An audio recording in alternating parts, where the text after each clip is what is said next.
Today is May 25th, and today's quote is entitled, "Your expectations can ruin you."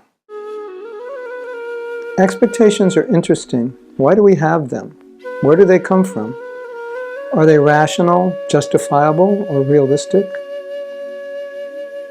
Are they sensitive to another person's needs?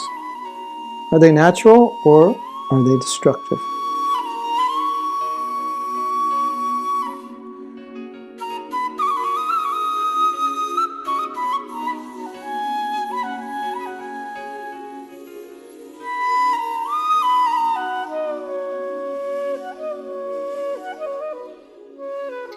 Those are some really good questions. Now, expectations are interesting. Where do they come from? Well, a lot of our expectations come from our nature, what we need as people. They also come from our conditioning, what we're used to. And so a lot of times we naturally expect people will understand our expectations because we think our expectations are normal, natural, rational, justifiable, when they may not seem natural to another person or seem rational or justifiable.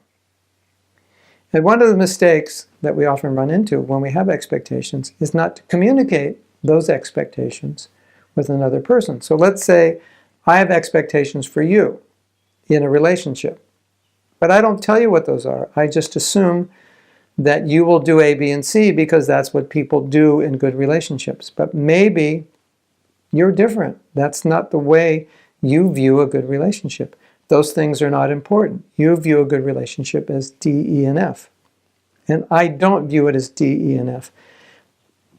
But we haven't communicated that. So I'm making an assumption that these expectations of mine, you would automatically know. Now, where it gets interesting is that I was saying that sometimes expectations come from conditioning, and this is where it's really important to know, because I may have expectations that my partner doesn't have, or most people don't have, or not to the degree that I have, because of my past, because of my needs, because of my psychology, my DNA, and so many things. And therefore, when I'm in relationship with another person and I express those expectations, they may think those expectations are excessive, or they may understand that I've been really deprived in my life in certain ways, and now I have certain expectations. Or I have, in the other way, flip it around, I have very high standards. I've been raised in a certain way, and therefore I have standards.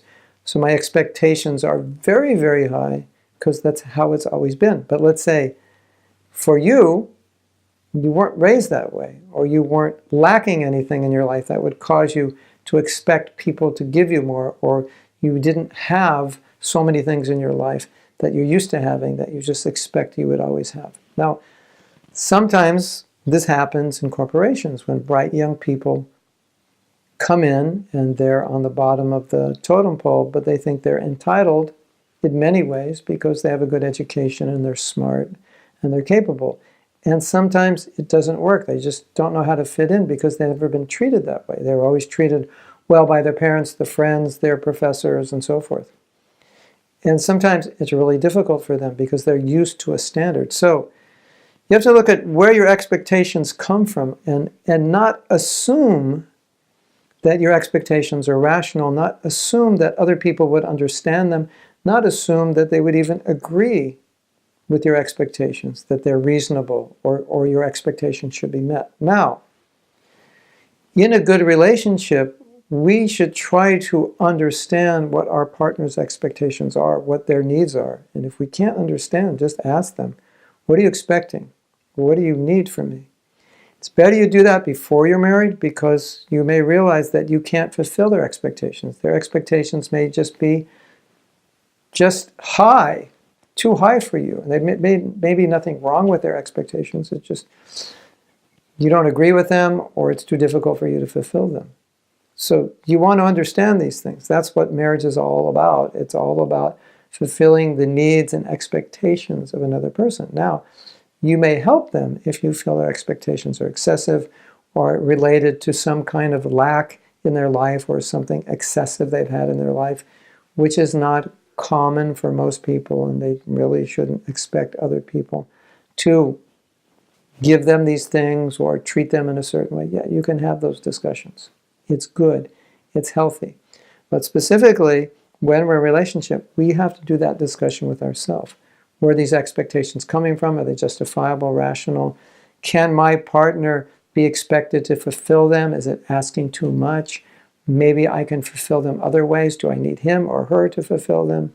Can they be fulfilled myself or with my friends? All these questions are very important because unfilled expectations are a huge, huge problem. Can cause so many problems. Can cause so much resentment and so much ensuing criticism can come from that because you're expecting things and your partner's not giving them to you, and you can just end up hating them for no good reason other than the fact that you're expecting them to be a certain way or do things that we shouldn't really expect most people to be or do. And that becomes a problem. There's nothing wrong with your partner except you have expectations, and now it makes your expectations are excessive or difficult for them to fulfill, and therefore it makes them look bad when there's really nothing wrong with them. So these are very important things to look at in your own life. Hare Krishna. If you like this video, you can subscribe below. Also, I'd really appreciate it if you share this video with others, if you comment on it, if you like it, do whatever you have to click to share it, because I think a lot of devotees would appreciate getting these videos. I try to take our philosophy and put it in a practical way so we know how to apply it in daily activity. And this is one of the services I do, and I want to reach as many devotees as possible. If you can help me, I'd appreciate it so much. Thank you.